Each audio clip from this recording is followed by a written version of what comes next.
At the end of the very first episode of the season, I mentioned we'd be coming back to the nocturnal portion of that hike. And, well, here we are. This will be less birdsong, more talk about the eastern whippoorwill and sitting in the quiet. I'll make reference to some bat sounds, but I couldn't quite make them audible in the recording. Stick around, though, to the end for a surprise song, right at the conclusion of my hike.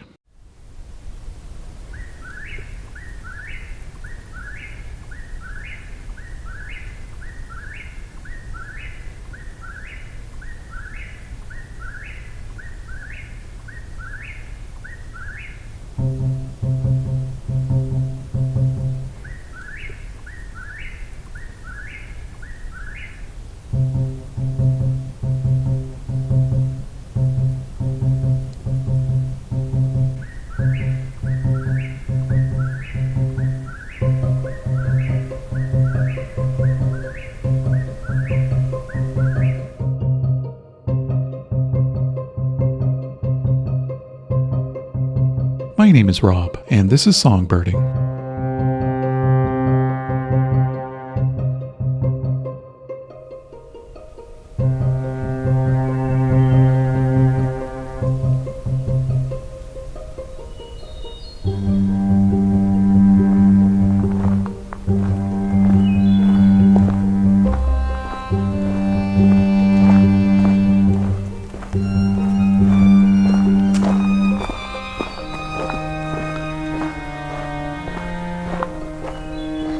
Much like Johnson Harbor, where I was last doing a trip where I was recording, no people back here really. In fact, the road I came in on, and then the road off of that road, no vehicles.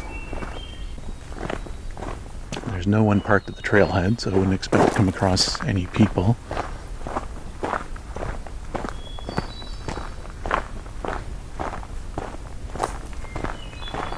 So I'd say if you do live somewhere where you can reach Allegheny easily and you like places where you don't find any people,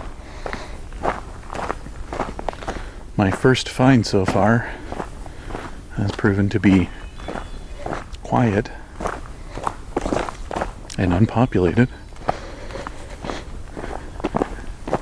So I'd imagine as long as you don't go to the places that all the signs point to say you must go here, if you're hiking, then you could probably find a quiet place here to go hiking if that's what you enjoy.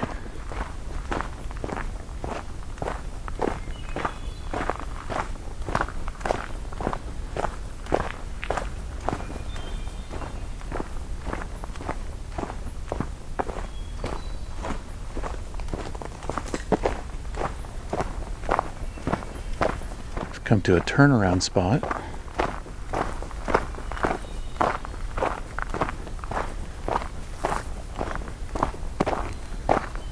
Seems to have an old gas well or water well, can't tell.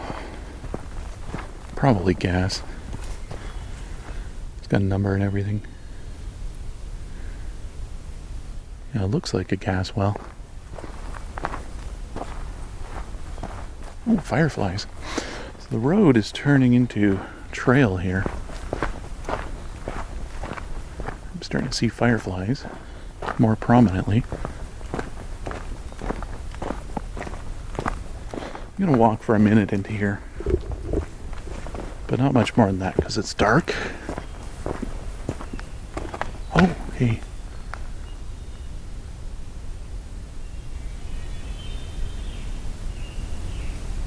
There we go, scarlet tanager.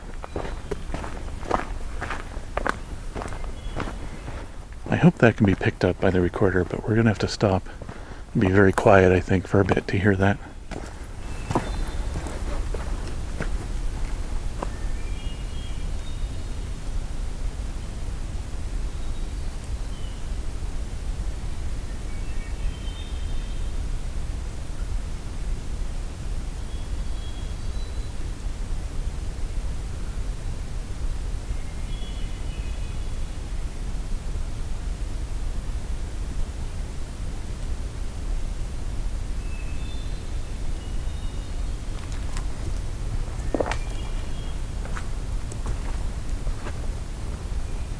So the scarlet tanager didn't vocalize more than a couple times.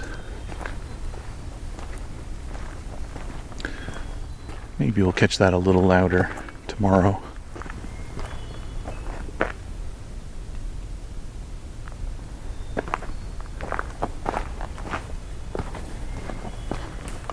think I'm going to treat this as a turnaround point for me.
Yeah, I'll come back here in the morning. Really curious what this place sounds like. In a dawn chorus, if I can get here early enough.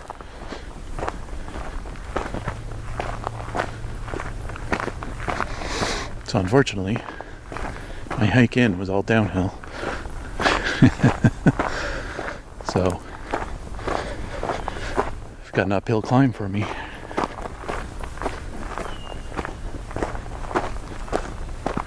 But let's see.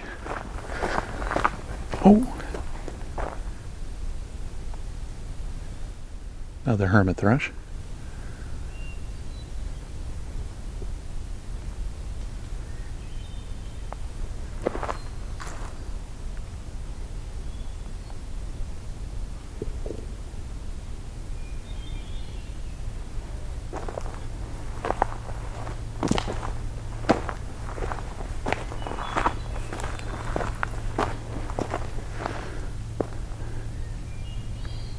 Oh, there's another hermit thrush.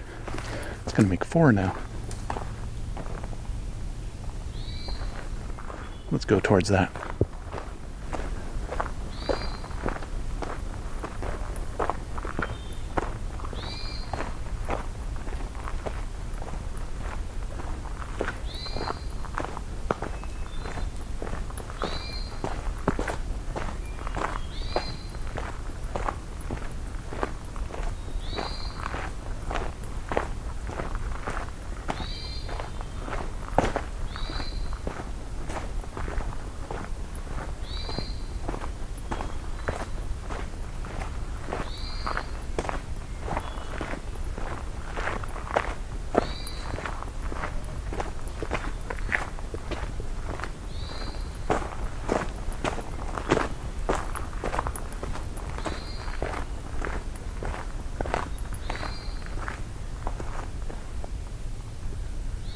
So that's the call of the hermit thrush.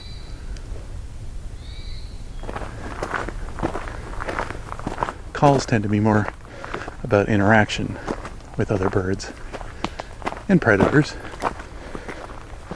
whereas songs tend to be more about both attracting a mate and establishing territory and maintaining territory.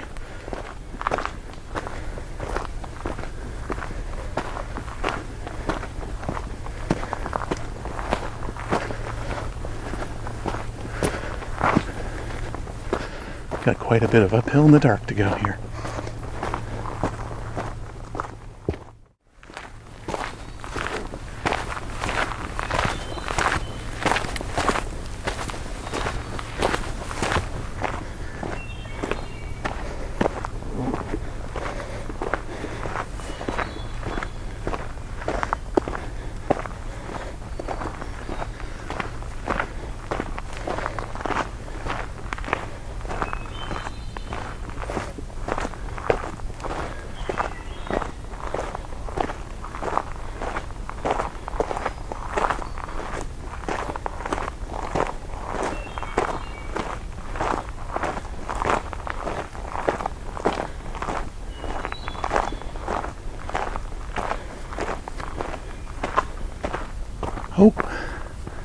I've got a bat. Decidedly not a bird, but it does fly. I'm in an open area, top of a hill, so I'm a little out of breath.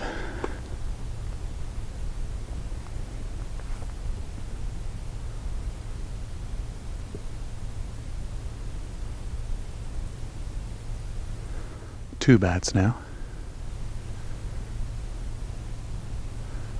What I'm hoping is I hear some squeaks from them, because what I can do is take those recordings, transpose them down to a human audible realm, so you can all hear what they actually sound like in the upper frequencies. I'm just going to sit here for a minute and record, see if there's any super high-pitched sounds that come from that even I can't hear. But they'll be visible in the recording for me later, so let's see.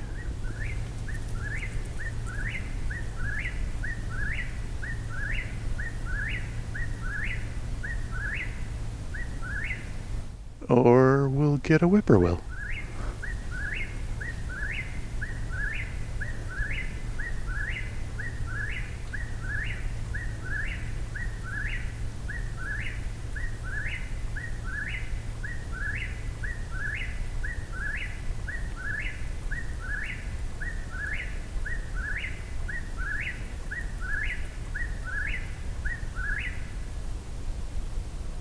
Well, isn't that nifty? And very well timed.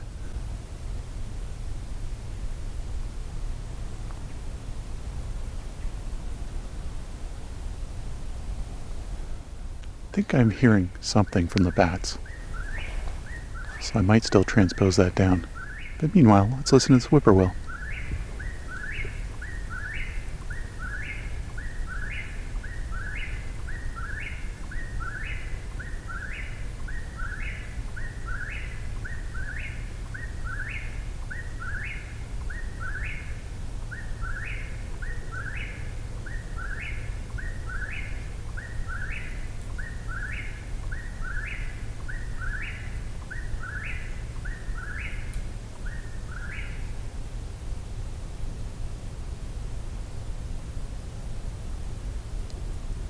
So whippoorwills are their type of species referred to as goat suckers due to some old myths, but very odd looking birds, very, very well camouflaged. You just cannot find them during the day very easily because they just blend into everything. They'll blend into a branch. They blend into the ground where they lay their eggs. They look kind of like what you would think an alien bird looked like. Well, there's another distant one replying.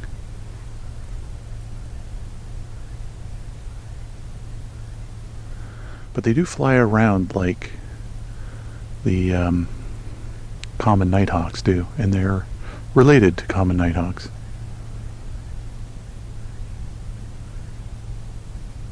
They are insectivores. Very fast and very graceful in flight.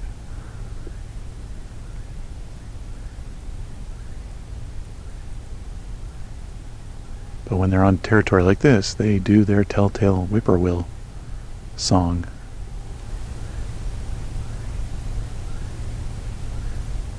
And there are still several bats flying around here.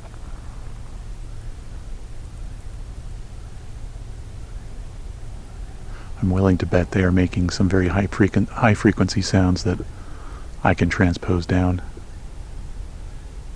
so that you can hear that.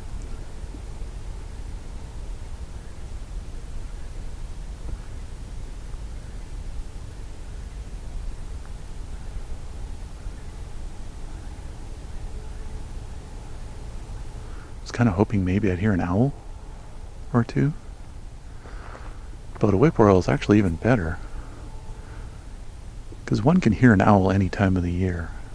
If it's, great horn, barred owl, they will vocalize throughout the year, more so in breeding time, but I'm pretty sure you can get them throughout the year vocalizing. But a whippoorwill, they're only here for a while. And we're starting to reach the time where they begin to lessen the amount of song per night.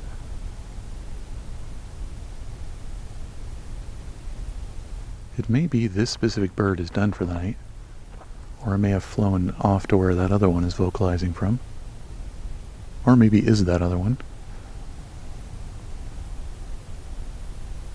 So let's wait about a minute and potentially record these bats. And if there's nothing more, we'll continue on.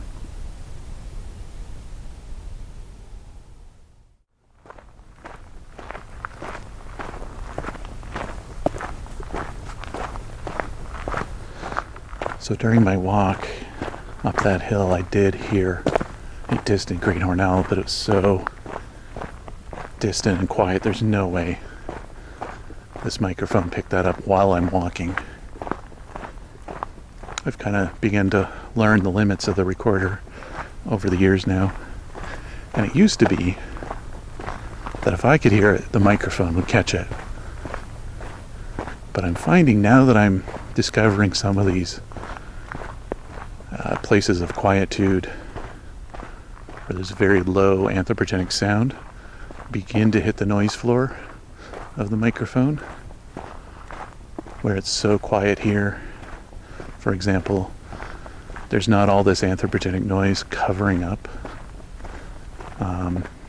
other sounds.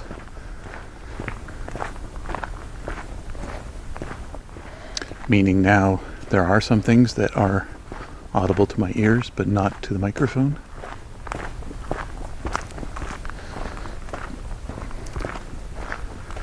So now I have to be careful about that and not rely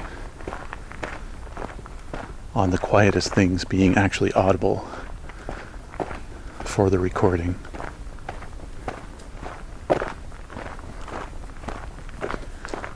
It is getting nice and cool in here.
So we've got more whippoorwills. And you know what? I think that one's vocalizing around where I have my recorder that was recording wood thrush. And that's pretty neat. I don't know if that one just started or if it was the other one I was hearing before.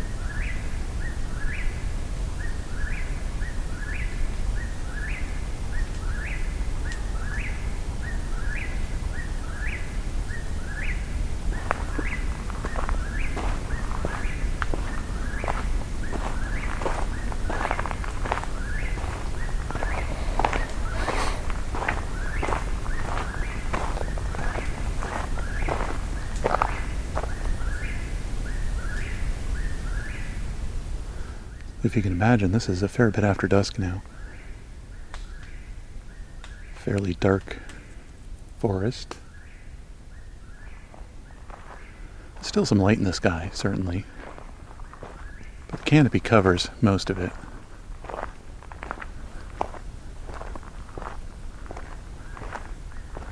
A little bit of a cool breeze. Definitely a little bit of humidity to the air, though.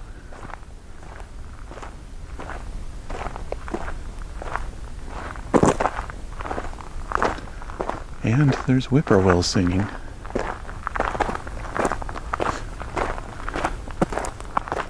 This is only the second time I've gotten whippoorwills while out hiking.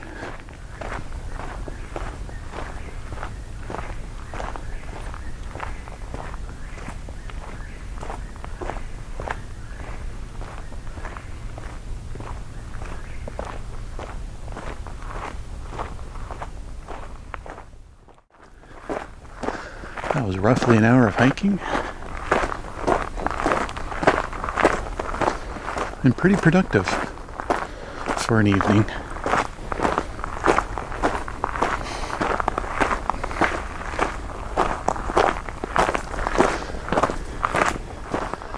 Just need to make sure to update my eBird list at the end to add the whippoorwills, an extra scarlet tanager,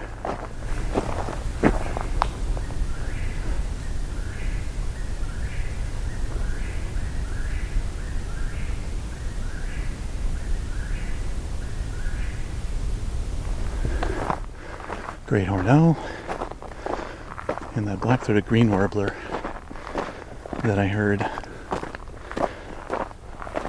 right after we did the update to the list.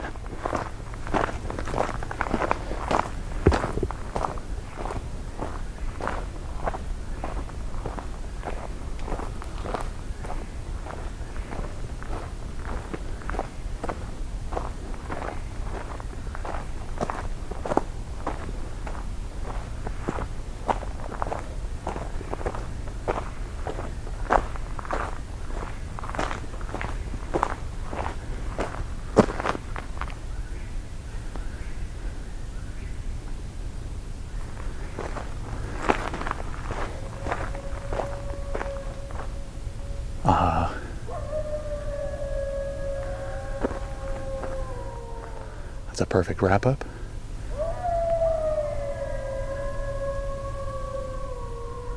These are coyotes, also known as the song dogs.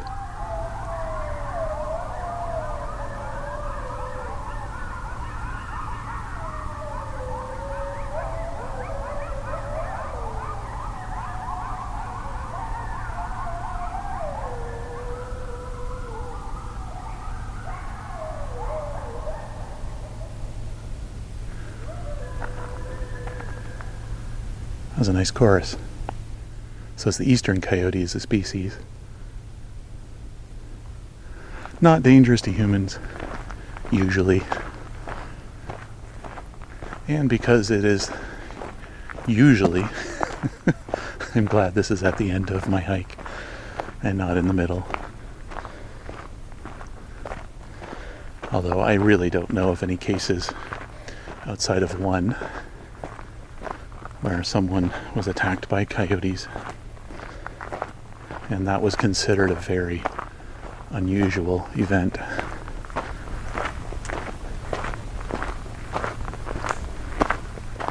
Still, happy to hear them on the way out. It's a really fascinating song.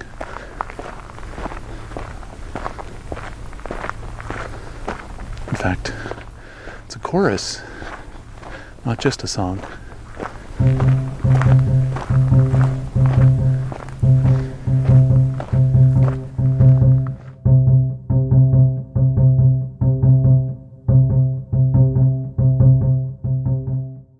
Did you know Songbirding has a Patreon with bonus content? Visit songbirding.com/support for a link to it and other ways to support the podcast. Songbirding, the Allegheny National Forest, is a Songbirding Studios production and was recorded, engineered, narrated, and created by me, Rob Porter. with cover art and logo design by Lauren Helton, and Creative Commons music from Axeltree.